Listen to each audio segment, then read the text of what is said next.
So I want to welcome everybody. I am Monica Carey. I am the Pennsylvania Program Director for Solar United Neighbors. And I am joined today by Emily Axel, and she's going to go ahead and introduce herself. Hi, everyone. I'm Emily, and I am the Heartland Region Fellow at SUN. And yeah, I'm excited to be here. Thanks, Emily. And we're really excited to have all of you here with us tonight. It's going to be a good presentation. It'll probably take around an hour. There'll be time for questions, and I hope that you are eager to learn a ton about solar tonight. So I'm going to go ahead and share my screen and start my presentation. Okay. Can everybody see that? Okay. Good. All right. So this is the first Solar 101 for the Allegheny County Solar and EV Charger Co-op. This is actually our 5th time being back in Allegheny County. So we are really excited. You have a very active, excited group and community around solar, which always makes us really happy, makes it a lot easier. So just a little bit of housekeeping. Do make sure that you've joined the audio. That way you can hear me and participate in the webinar. And then feel free to submit your questions in the chat. That will let Emily kind of answer questions throughout the presentation. And then there'll also be a few set points during the presentation where I will answer your questions. And then just so you know, this webinar is being recorded. We are going to share a link with the recording to everybody who RSVP'd. So if you do have to leave early or if you came in late, you will still be able to catch up on all the information. And so I want to take a second and thank all of our partners. So the partners are really a key to a successful solar co-op. That it may be that you heard about the co-op through one of these partners. And we're really excited because we're running in really close cooperation with all of these organizations. And like I said, it is our 5th time in Allegheny County, and every time we get to work with new groups and some groups that we've worked with in the past. So it's just a really beneficial relationship. So to kind of give some background, we are Solar United Neighbors. We are a vendor neutral nonprofit organization. We are national, and it's a membership-based nonprofit organization. So we organize around solar policy issues and really rooftop solar. We're not a solar installer. That's what the vendor neutral piece means, but we really focus on consumer advocacy, solar education, and outreach. So SUN got started in 2007. On the right is our founder, Anya. She started SUN in the Mount Pleasant neighborhood of Washington, D.C., and she helped 50 of her neighbors go solar all at the same time. And thus was born the idea of a solar co-op. As of this year, we actually have members in all 50 states in the US. We've run 384 solar co-ops and helped over 7,800 homes go solar. And these are numbers that we are incredibly proud of, as are these. So this is specific for the Pennsylvania state program. And you can see that we've only been a program since 2018, and we still have numbers that are incredible. 160 people going solar in the state from the solar co-ops. These numbers really speak for themselves. And you can tell that the solar co-op model is something that SUN was founded on. It has been optimized. So now that you have seen some of the benefits of a solar co-op, I want to stop and mention the work that we did here previously in Allegheny County. So last year, we ran this co-op and we were able to help provide funding to completely pay for 7 solar systems for under-resourced homeowners in Hazelwood and Glen Hazel. Off to the left is Miss Terry Fuller. She is one of those homeowners who she has now completely offset her electric bill by going solar. So solar energy is really incredible and kind of unique in that it allows you to produce and own your own energy. It makes you independent from your utility and you can save money. The added benefit is that it's clean energy, which I'm sure is especially important to folks like you in an area like Pittsburgh, which has some of the worst air quality in the US. So we are fundraising again this time to help even more homeowners in Pittsburgh go solar to reduce their energy burdens. And we are doing this in part through grants that we have raised, and we are doing it through a crowdfunder. And you can see the link to the crowdfunder at the bottom of the page. And Emily's also going to put that into the chat. So please, if you are able, please donate. And if you're not, we would love if you would be able to share the link around. So let's get into the presentation. There are 3 main parts, and we're going to have a Q&A after the end of each section. And remember, feel free to pop your questions in the chat, and I will answer them during those breaks. So the first section is on how the solar co-ops work. So I kind of alluded to it earlier, but a solar co-op is when a large group of homeowners go solar all at the same time. And by doing that, they're able to get they're able to save a little bit of money through a group discount.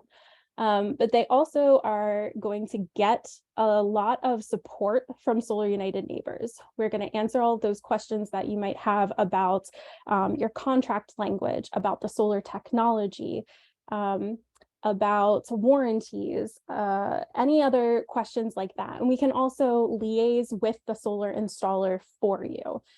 So it's a really nice way to just learn a ton of information and feel confident about going solar, which can be really daunting and intimidating when you're first thinking about it. So like I said, the benefits of a solar co-op, you can get a good deal on solar, you get support throughout the process, but it's also great because you get to see how many people in Pittsburgh, in Allegheny County, are solar enthusiasts and become part of that growing solar movement. We're seeing in Pennsylvania, we have over 40,000 solar installations, and that's really starting to ramp up. Part of the solar co-op is that you get a free customized quote for solar installation, as well as battery backup and/or a level 2 EV charger. And you can get pricing for any one or combination of those things. So this is a description of the solar co-op process. So we launched this co-op on Monday, April 3rd, and you are here at step 1. You are learning about the solar co-op, and we have lots of ways for folks to learn more, including on our website. But we hope after the end of this presentation that you'll be intrigued and think that you're ready to go solar, and then we want you to sign up and become a member. So joining is free and there is no obligation, and you don't have to go solar with the co-op installer. So it's just really a chance for you to learn information and get a free customized proposal for you and your home. Then the next step that's really critical early on is to spread the word. It's really important to get as many neighbors, friends, coworkers, family members to join as possible. The bigger the co-op is, it's seen as a juicier prize for the installers who are bidding, which means that they'll be more competitive and then you can save more money when you go solar. So spreading the word is really critical. Then when we have about 30 members, that is when we will move into the second phase. So at this point, Solar United Neighbors would issue what's called a request for proposals for solar installers that service Allegheny County. So those installers are going to bid on the co-op at a flat rate. And when they do, we at Sun will review their bids, check references, we'll make sure that they've got the proper licensing and insurance. We also call their references, all those things that you would do if you were looking at installers. Then what we do is we have a group of co-op members choose a single installer based on their bids, and that installer then provides the free customized proposals for everyone in the co-op. So once the installer is chosen, that is likely to happen, I think middle of May for this co-op, just so that you have an idea of timing. The co-op is still going to be open to new members until September 1st. So there is still time to join, but September 1st is that join deadline. And then at any point throughout that time frame, up to 2 months afterwards, you will be able to sign a contract with the installer. So anytime up to this moment, you can walk away completely free, no obligation, no penalties, no fees. When you sign the contract, that is, a contract with your installer. At that point, then you would be on the hook.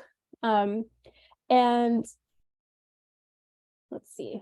And so at this phase, that is where you're going to actually begin the installation process. So it's just kind of the normal way that the installation runs. So it'll take about 3 to 6 months, essentially, after you sign the contract to get all installed and interconnected. And then once everyone is installed, we have a party. It's a celebration where you get to meet other people in your neighborhood, in your area who have gone solar. And you get to share photos of your new technology and talk about all of the solar that you've installed in the region. And then we'll also tell you what's coming up for solar in Pennsylvania. So I wanted to drill down a little bit on this question about who chooses the installer. It is really critical. Solar United Neighbors, we're vendor neutral, but we're also not the ones that are getting the solar installed. That is you, the co-op members. So you are the ones who choose the installer. If you join before that selection committee meeting, there is an option on your application to choose the priorities, your priorities for an installer. So you can choose from one of these criteria, the price, the quality of the equipment, the quality of the warranties, the experience of the installer, as well as their location, how closely located they are to the co-op region. So these are things that you might think about as you're choosing an installer for yourself, and you'll be able to choose up to 3 of them. Then what we'll do is we'll take all of those results, combine them, and give them to the selection committee. That way they're able to choose a single installer based on the combined priorities of the co-op members. So we think that this is a really important step in the process of the co-op. It also is great because, you're not going to choose just an installer who offers the cheapest installation. This is a really holistic way of looking at an installer. So I am going to pause here and see if there are any questions. So again, feel free to drop those in the chat. And then Emily, any questions? Yeah, we do have a couple of questions. We have one that says, you already have solar. Are there any advantages to being in the solar co-op? And then we have some questions about the selection committee as well. Sure.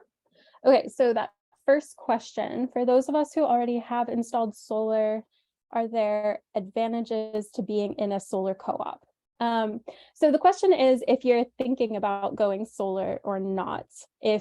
If you're interested in going solar, then joining is definitely going to, you're still going to get the benefits of, the group rate.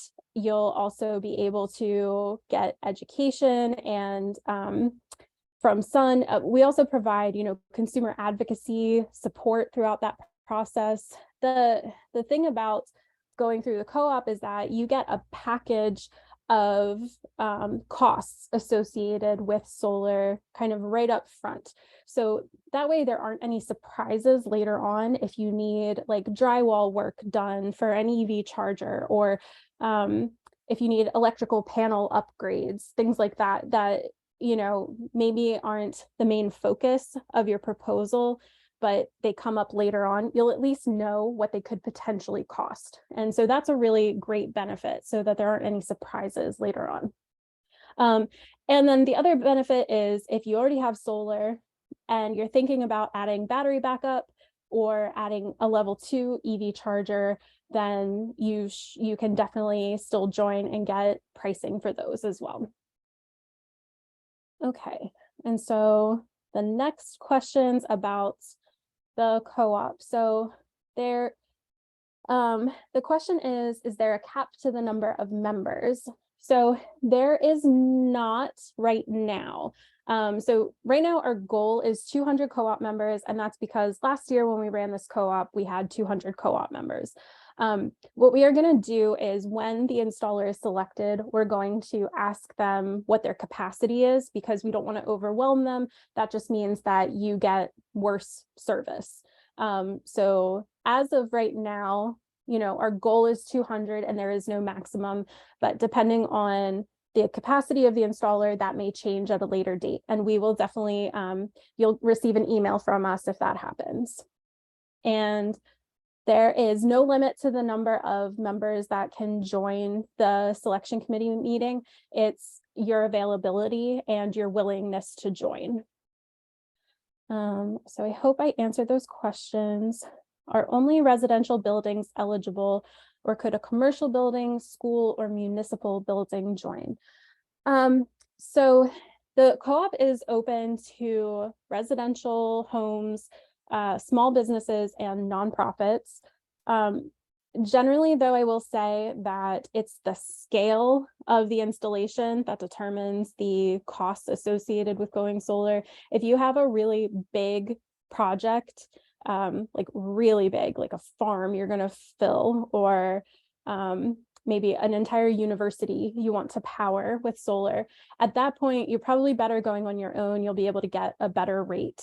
But if you're just kind of a smaller building, then, definitely join the co-op, because you can still get that free proposal and you'll kind of get an idea initially of the cost that you can expect. Does Sun give recommendations or referrals if one needs electrical upgrades before installation? Is that part of the process?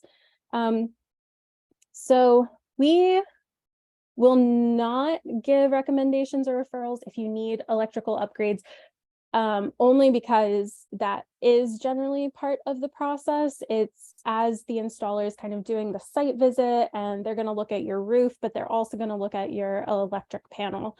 That way they can figure out if you've got the capacity for a solar installation. And then, like I said, on the proposal that you're going to receive, the package of terms from the installer, you will be able to see the costs of a potential panel upgrade. And I already have solar. I recently worked with a vendor. Would people want to know my experiences? So I don't think that's a question, so I'm just going to leave that one there, and folks can talk to Ed if they'd like, but I would like to remind everybody that we are vendor neutral here. So we're just kind of here to talk about the co-op process and solar generally. So if there are no more questions, then I'm going to move into the second section. Okay. All right. Okay, so when I talk about solar, it's really a shorthand for solar photovoltaics, or solar PV. This is the technology that converts solar energy from the sun into electricity. And the dominant piece to this technology is a solar cell. It is still predominantly silicon, so that's those blue squares off to the left. And then everything that is in the rest of the module is really there just to protect those solar cells and give them a really long lifetime as they endure the elements out in, the sunshine. So it's got that polymer encapsulant, tempered glass, an aluminum frame. So all of that really to make sure that it can withstand hail and rain and snow. And then when you string together a group of modules, that is what's called a solar array. So when we talk about solar installations or arrays, we're really going to talk about them in terms of size or kilowatts. And this is just because each panel is kind of like a light bulb where they have different wattages associated with them.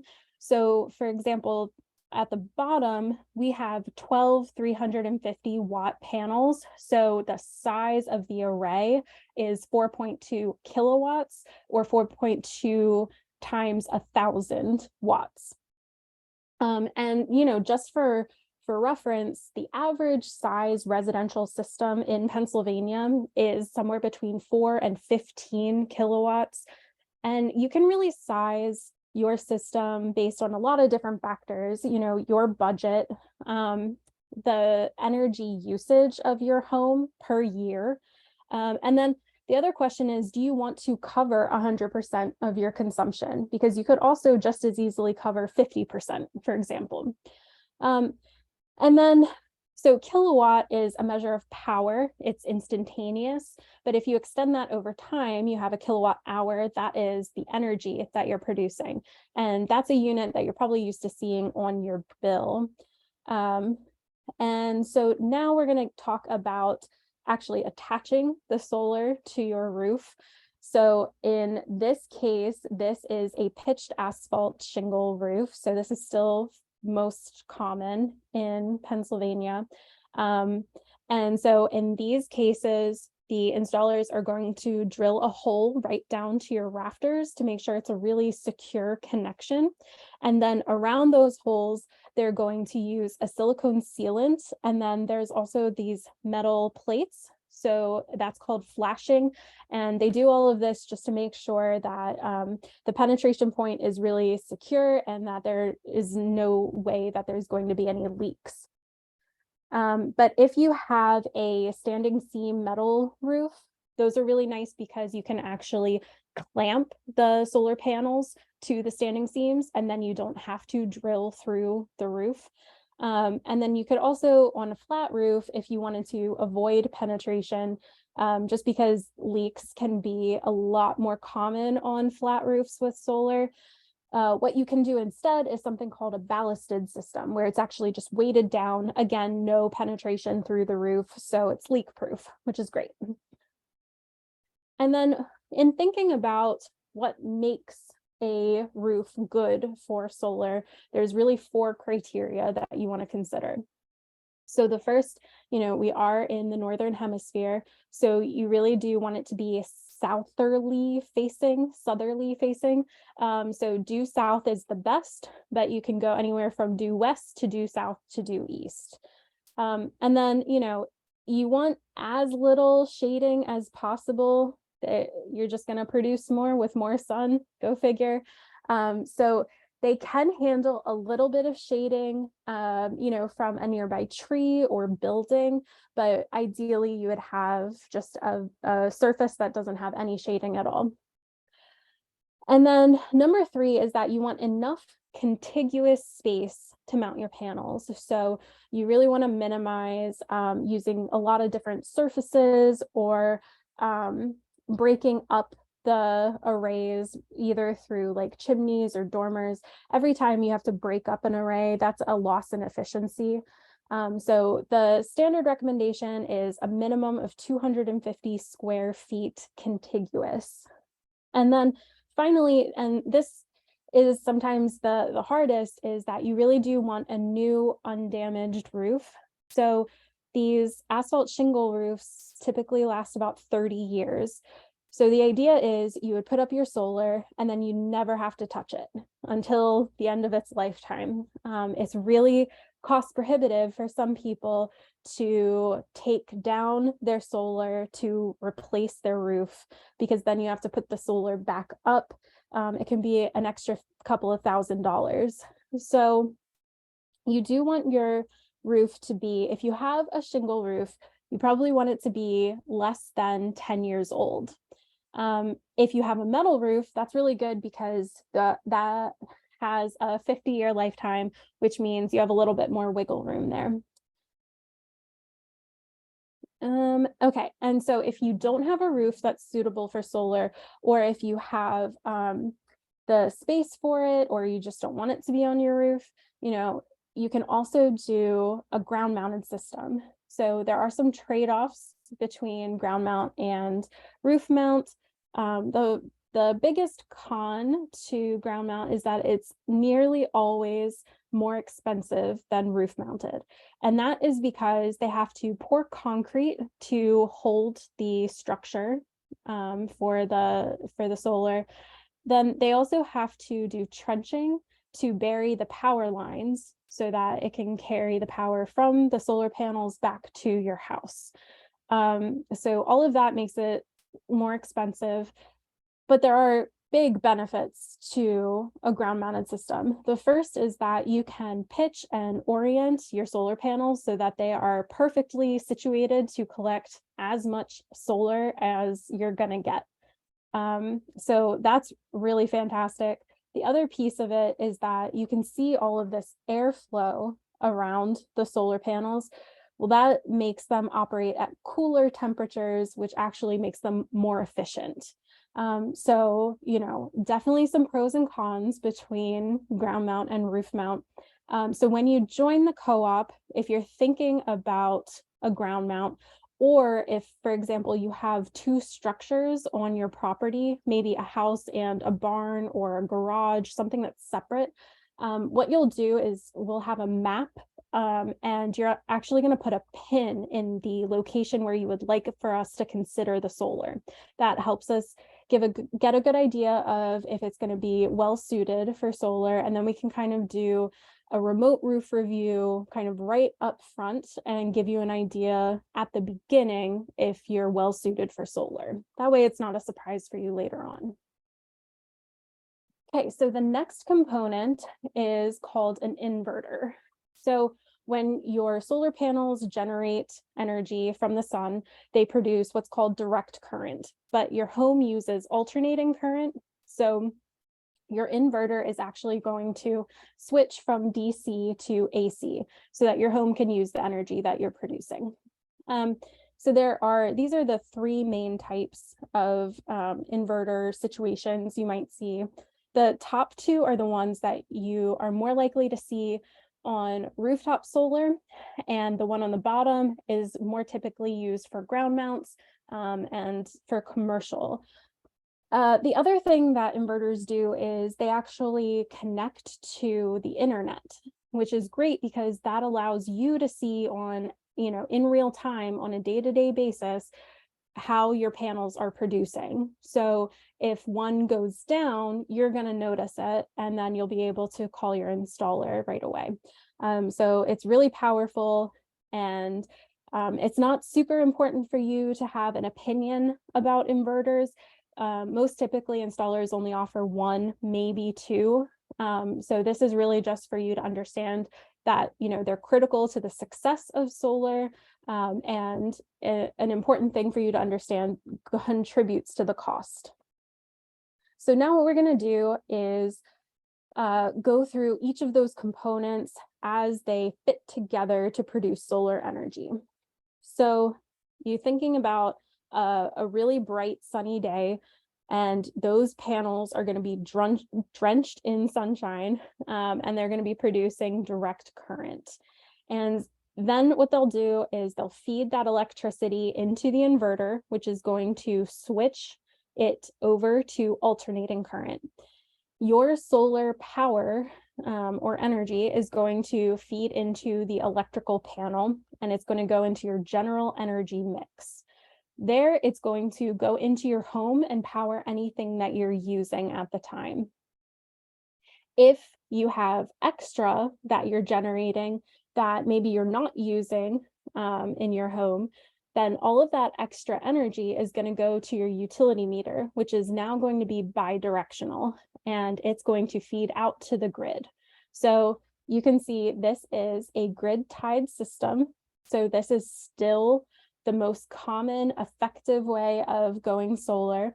And then if you have a rainy, cloudy day, or if it's nighttime, you will still receive energy from the grid. That way you're not going to be without power.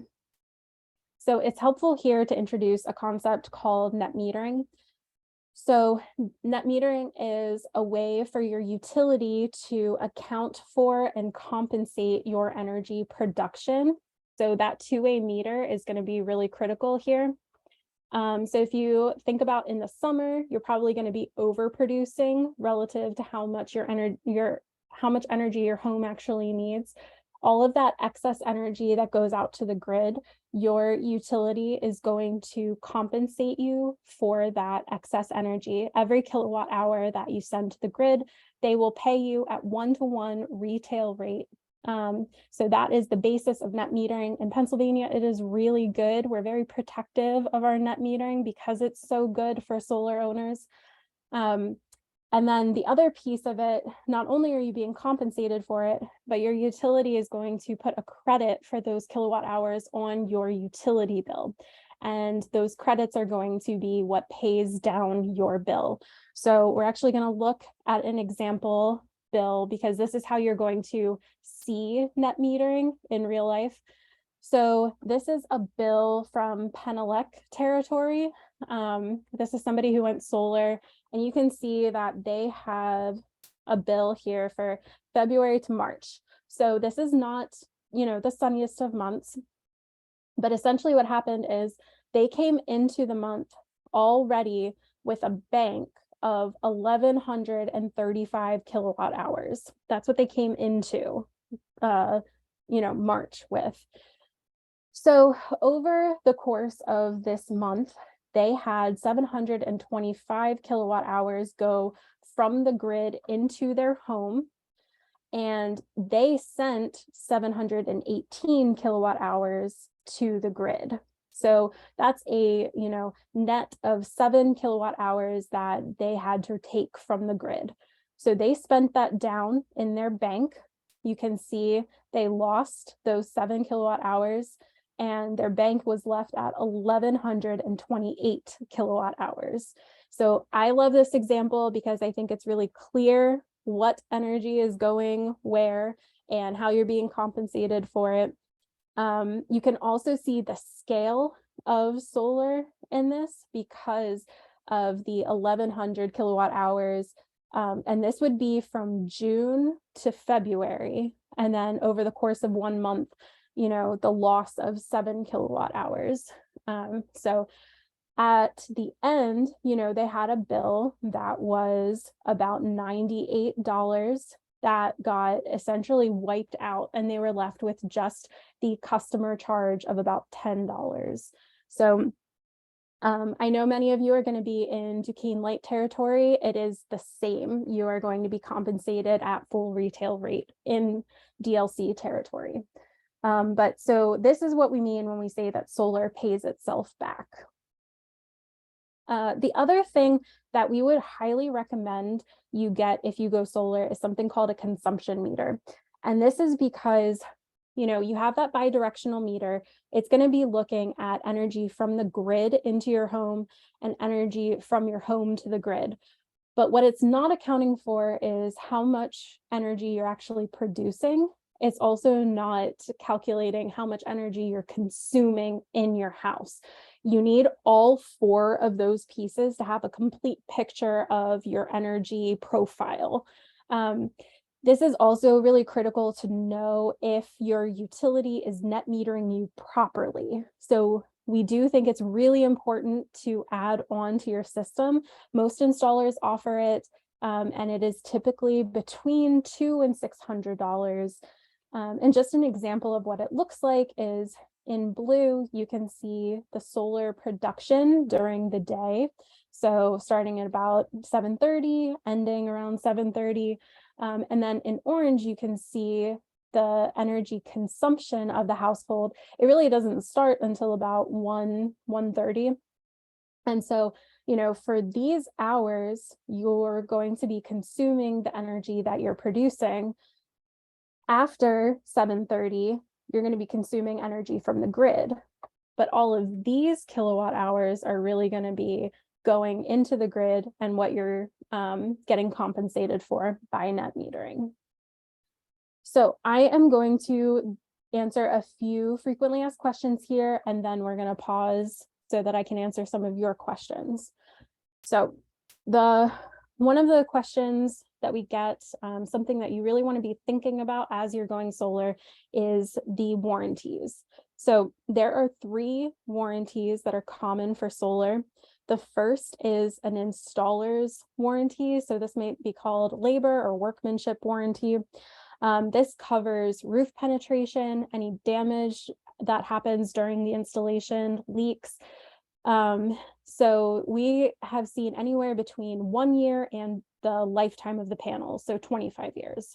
That really varies widely.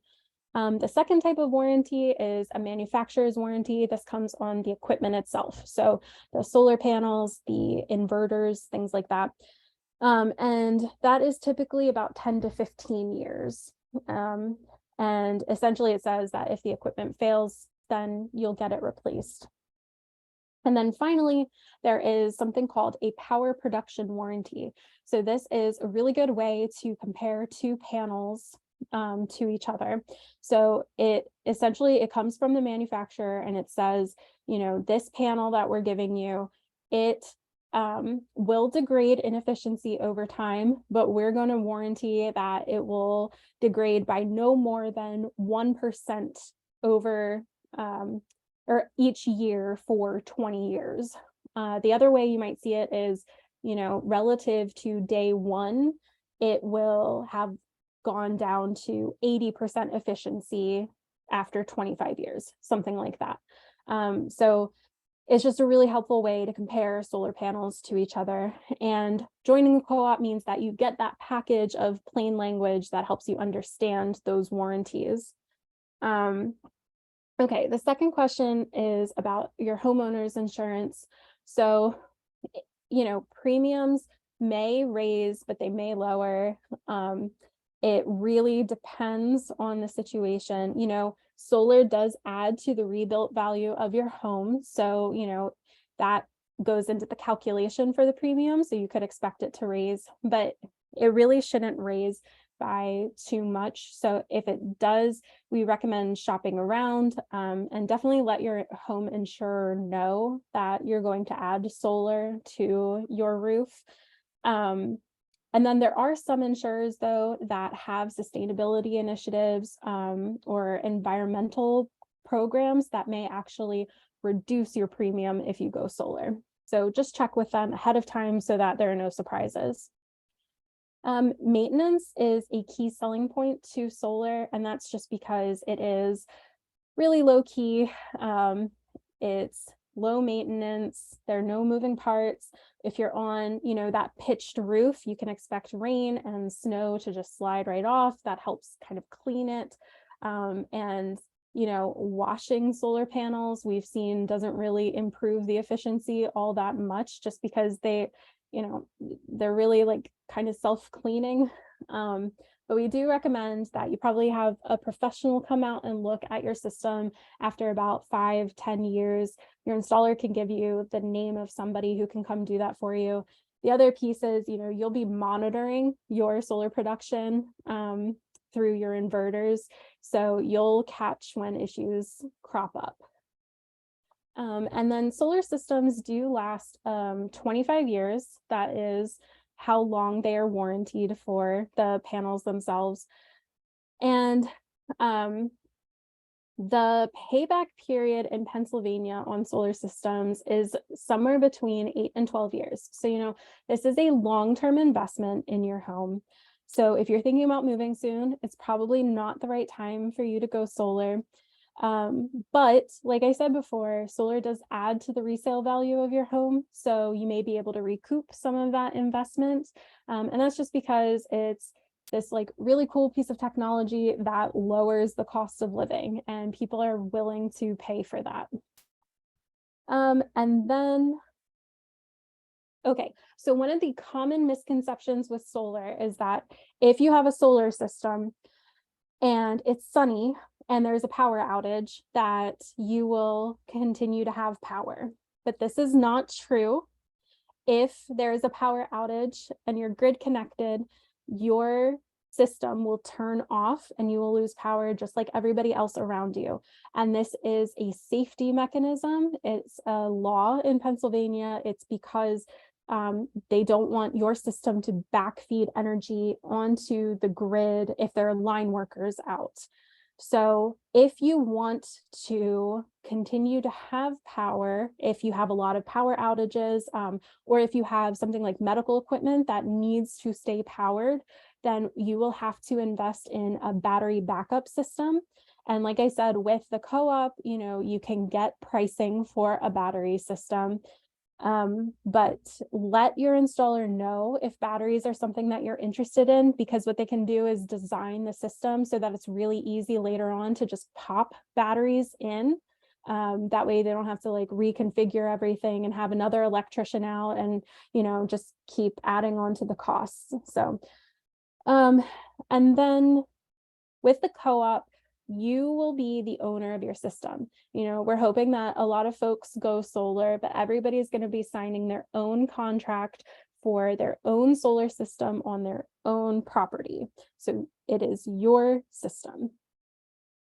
And finally, if you are in a homeowners association or an historic district, you should definitely let your installer know as soon as possible, because it's likely that they're going to have to do a few extra steps. For the historic district, they might need to go through extra permitting. And for the HOA, oftentimes you need to apply to get approval for solar. And then if you have any questions about this as you're going through the process, please reach out, because this is something that we would love to be able to help you with. So I am going to pause here and take any questions. What do we have, Emily? Yeah, so we have a question about concerns or benefits for installing on a metal roof. Yeah, that's a good question. So metal roofs are great for solar because often they're the standing seam metal roofs. So you can just do the clamp system and then you don't have to drill any holes through your roof, which is great. The other benefit to metal roofs is that they have much longer lifetimes. So you're much less likely to have to take down your solar system in order to replace your roof. And then we also have a question on the efficiency difference when comparing summer versus winter performance of solar arrays. And with that, what does the banked kilowatt hour mean on that utility bill? Yeah, so what is the efficiency difference? I don't know the exact number offhand. I will tell you that's a really good question for an installer. They'll probably have more details there. I will say, solar panels run more efficiently when they're colder. However, when they're attached to your roof, they're really somewhere between like 9 and 12 inches away from your roof. So I don't know that it being cold outside changes the temperature of the panels that significantly. But what it really means for net metering, the difference between summer and winter, the biggest thing is going to be cloud cover. And so in the winter, you're just going to be producing less and having to take from the grid more, which means you'll be spending down those banked kilowatt hours from your utility bill. And that's fine, because you will have banked so many in the summer when, there's less cloud cover and it's just sunnier every day. Any other questions? The only one was about offering HVAC systems, which I don't think we quite are at a place to do. So No, I wish. I would love to do more like, well, electrification and energy efficiency pieces. That would be very cool. And oh, um, yeah, but that is just not where we're at yet. Yeah. Um, okay, so we are in one last section. So this is the solar economics or the financials of going solar. So this is, probably where you have a lot of questions. So let's get started. So the cost of solar has gone down just exponentially, since it first hit the market. But even in the last decade or so, the cost of solar has dropped drastically. So here you can see the cost dropped 73% just since 2010. It has, become not a boutique or specialty item. It's not, solar isn't just for like that really fancy house in the neighborhood. It's got a really good return on investment, and it's something that many more people are taking advantage of, especially in Pennsylvania. So the other piece to this is that solar, I often hear this question about, is solar good in Pittsburgh? I think there's this question about, how much cloud cover you get, or, just like sky conditions, and am I really getting enough sun? Is this a good investment for me? Solar does work in Pittsburgh. We have, like I said before, this is our 5th time in Allegheny County. We have helped people go solar every time. The most important piece to the return on your investment when you go solar is actually the cost of electricity. The more costly it is, the more worthwhile solar is.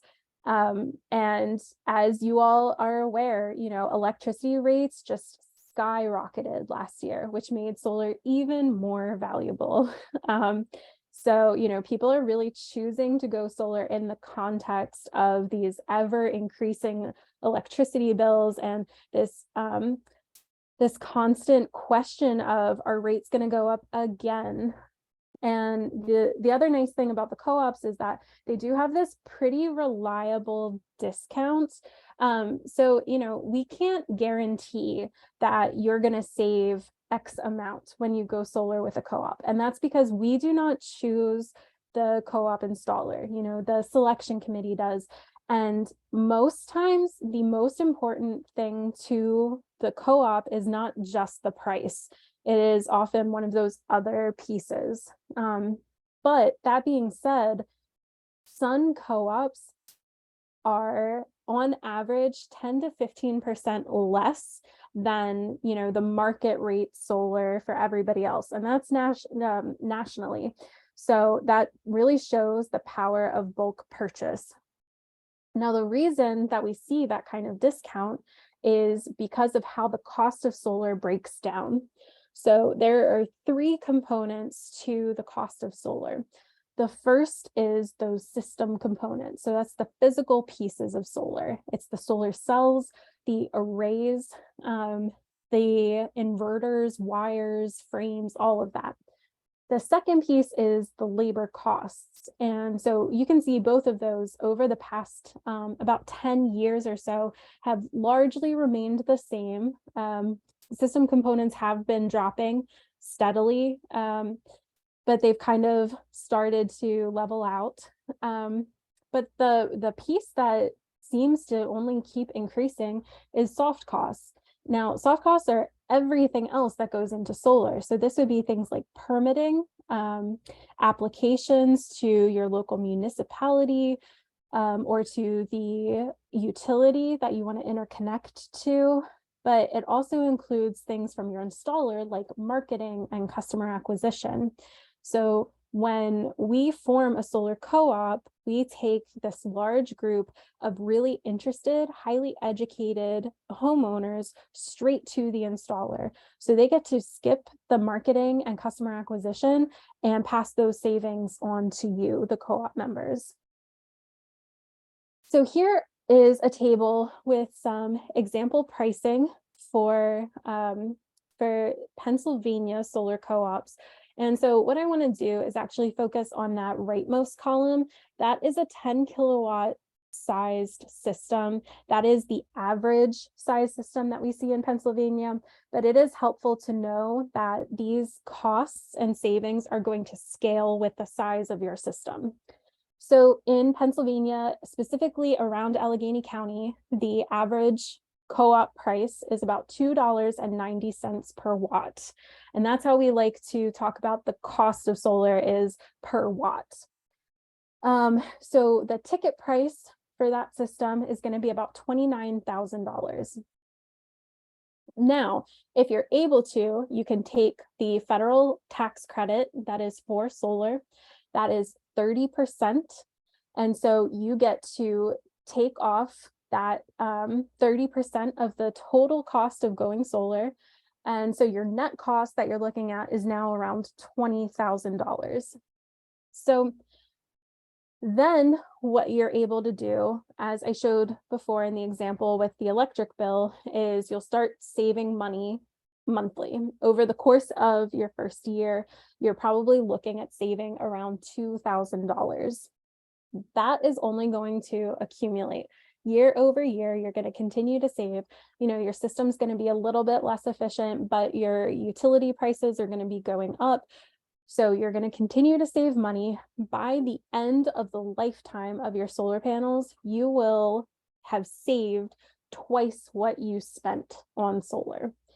And then there is this extra component down here that is the solar renewable energy credit, or an SREC. And essentially what this is the green value of solar. So the benefits of it not being of fossil fuel, essentially. So for every 1,000 kilowatt hours that your system produces, you generate what is an SREC. And these are bought and sold on a market, and the utilities have to get a certain amount of their electricity from solar energy. So they pay for it. And right now on that market, it's about $40 per SREC, but it is variable, which is why we only forecast it out to about 5 years. So, in those first 5 years, you could expect to see an extra $1,800. So again, it's just this nice little extra chunk of change that comes from your solar system. And then just to kind of hone in on the federal tax credit. So this is a federal investment tax credit. It is an income tax credit, not a tax deduction. It is not refundable. But it basically means that if you go solar this year, the next year when you file your taxes, your tax bill will be reduced by 30% of the total cost of going solar. And then batteries also have a 30% tax credit. And you don't have to install the batteries with the solar now. That used to be true. It's not true anymore. You can just install the batteries separately and you'll still get the tax credit. But if you do not have the tax liability, like I said, it is not refundable, but you are able to roll it over multiple years. And the 30% is extended out through 2032 by the Inflation Reduction Act that was passed last year by Congress. That was really exciting. It means you have this guaranteed tax credit over 10 years, which is a lot of stability. But if you have questions about how the system is going to apply to your specific tax situation, we highly recommend that you talk to tax professionals. We are not tax professionals. I for sure am not. So we recommend that you talk to somebody else. And then in terms of paying for your system, there are two main ways The first is going to be cash, that is the highest upfront cost. You're paying it all right up front, but everything after that is savings. The other option would be a loan route. And there are national and local options for loans. You can learn more about it on our page, which is solarunitedneighbors.org/financing. So for the loans, the most common is to open a home equity line of credit. I know that some people also have refinanced and included solar. There are other types of loans you can get. And in fact, most installers now offer financing through another company. And what I would say is basically just shop around, pay really close attention to those terms, fees, to the length of time of the loan. It's really variable, and there are a lot of loan products out there. And then just one other option is this loan from Clean Energy Credit Union or from Community First Credit Union. So as a co-op member, you would have access to some really low fee loans, or low fee loans from these two credit unions that not everybody can access, but you will be able to. And so it's just another product for you to look at. We do have an example of what a financed system would look like. So it's the two same examples from earlier. It's the 5 kilowatt system and the 10 kilowatt system. And then what we're looking at is a home equity line of credit with a 4% interest rate. And then it's 30% down. So you're taking the tax credit after. And in this case, we're looking at a 10-year loan and a 15-year loan. So really, it's your choice between a lower monthly payment or lower total interest.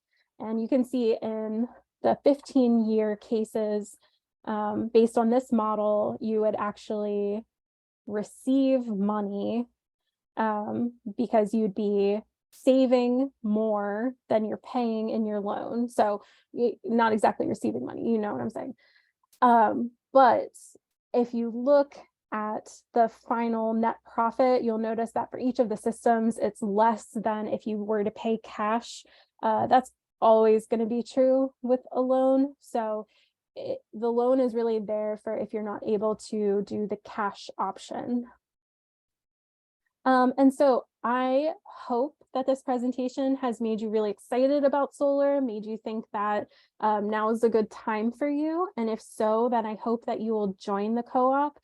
We do regularly get a question. If you are attending this Solar 101, that doesn't necessarily mean that you've joined the co-op. I just want to be really clear about that. What you would have to do is go to our page, solarunitedneighbors.org/Allegheny, and click this orange button right here next to Miss Terry. You want to click join the co-op, and then you'll be able to fill out the application to join. And as you can see, we already have 15 members in 3 days, which is incredible. I am very excited about that. So if you scroll down on this page, you'll be able to see the pricing tables, the financing tables, a recording of a different Solar 101. We are going to post some updates, and we do have other events. I would recommend keeping an eye on this tab. We're going to have some in-person events later on in the year. We'll definitely be adding to this. And then other things that you might be interested in. First, if you have questions about electric vehicles, I know I didn't really touch on it today. It's a very lengthy subject, but there's information there about all of the incentives, federal, state, and local incentives for electric vehicles and level 2 EV chargers. So I would definitely check that out. And then finally, there is a tab about our crowdfunder. And so that's going to be linking again to that crowdfunder that I mentioned at the beginning. So now is a good time to talk about ways that you can get involved in the co-op apart from just joining. So like I said at the beginning, it is so helpful to us if you share information about the co-op. People are going to trust you. Share it with your neighbors, your co-workers, So what I'm doing now is launching a poll. It's just asking if you're willing to share information about the co-op. You know, there are lots of different ways you could do it. You could share this recording with somebody, but you could also share the crowdfunder page. You could share the co-op page on social media. So some really light lifts, but then we're also going to have some yard signs available if you're willing, and we have flyers. So if you're interested, you know, you can also scan the QR code that's on the page. You're also welcome to join or to go to that website at the bottom. It's solarunitedneighbors.org/volunteer. We are really appreciative of any amount of effort that you're willing to put forth to spread word about the co-op. Like I said at the beginning, you know, the more people that join, the more that the co-op installer is excited to bid, and the more competitively they'll bid, which is a better deal for you. So highly recommend, you know, just in your interest, sharing information about the co-op. And so if you do answer the poll, you can expect, if you said that you'll put a yard sign out, we'll get in touch with you about how to do that. And we'll also share the crowdfunder page with you again. And like I said at the beginning, everybody's going to receive the recording of the webinar. All right, so I am going to end the poll now. If you would like to get a screen grab of this for the QR code, I'll give you another second, but we're wrapping up. Okay. And so I just want to thank everybody very much for joining us tonight. Looks like we're just over an hour, so that was pretty good. And I'm going to take some final questions, but if you have any others later on tonight, or if I didn't get to yours, please feel free to email us at pateam@solarunitedneighbors.org and join the co-op at solarunitedneighbors.org/Allegheny. So thank you all again. I'm going to stop sharing and start answering some questions. We do have a couple questions about if the slide presentation can be emailed and if the chat of this Zoom could be emailed. Yeah, we can do that. I'll figure it out. But I think what I'll do probably is put the slides into Google Drive so that everybody can access them. And then I'm going to save the chat now, and then again right before I stop the webinar. That way we can send that out to everybody. Yeah, great question. And then we also had a question about how often we will do an Allegheny co-op, if we'll do one in the future. I am pretty sure we will. You know, I am constantly like surprised and delighted by how many people in Allegheny County are really passionate about solar. And I think too, we're seeing this wave of electric vehicle adoption, which means more folks are going to be interested in getting level 2 EV chargers.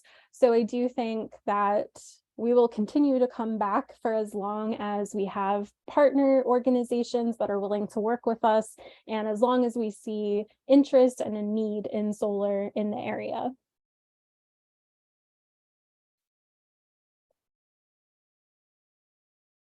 Okay, any other questions? And then one about if there are any specific Pennsylvania tax credit incentives. For solar, there are not. For battery, I also don't think so. And then there are, I can't remember if it's a tax credit or a rebate for EVs that are Pennsylvania state, but most of the incentives that you're going to see are going to be national, federal.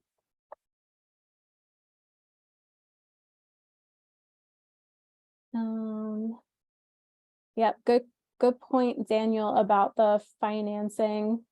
Just always be careful about financing. That's where people get the ads about free solar.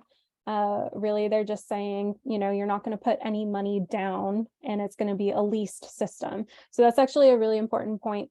No installers in Pennsylvania have ever bid with a leased system. These are all owned, fully purchased outright systems.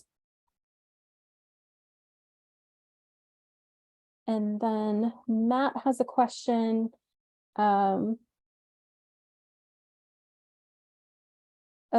so if you're thinking about going solar, but maybe now's not the right time, yeah, I totally get that about getting your roof replaced. Like I said, pretty sure we're going to be back in Allegheny County, and what you can do is join the wait list for Solar United Neighbors. This basically means that we'll keep you on our list and let you know if a co-op ever opens in the area again. And I think I have a link to the wait list right here. So if that is something that you're pretty sure you're not going to be able to do right now, that's an option. Okay, so if Pennsylvania gets community solar, individual installations might be less important. Yeah, so Daniel is talking about community solar. So this is a different model where essentially there's an offsite installation of solar that's really large that you would subscribe to and you would get those savings.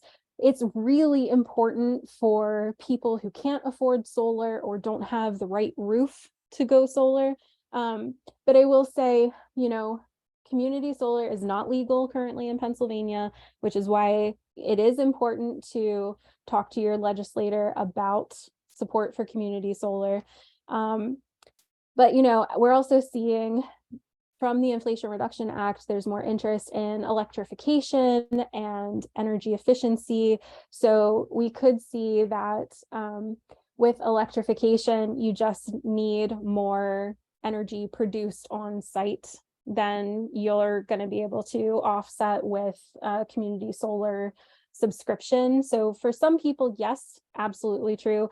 For others, it might make more sense for them to go solar on their own. And then Zach asks, if we join this year and get quotes but can't do the installation, can we join next time? No, you will not be barred. You're not going to be barred from going solar later on. We would still love to have you come back. Definitely understand, now might be a good time for you to learn a ton of information. I will say, you're not necessarily going to be able to compare prices later on just because it is a weird time with pandemic, inflation, like lots of different factors changing the cost of solar that might be different next year, the year after, but all of the rest of the information is going to be probably still pretty true.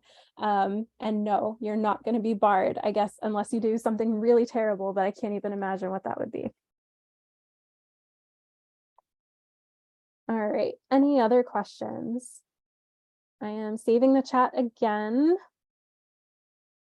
Okay, then I am going to go ahead and stop this webinar, but again, thank you all so much, really appreciate it, and feel free to reach out if you have any more questions, and I hope you all have a great night. Thanks so much, and thanks, Emily.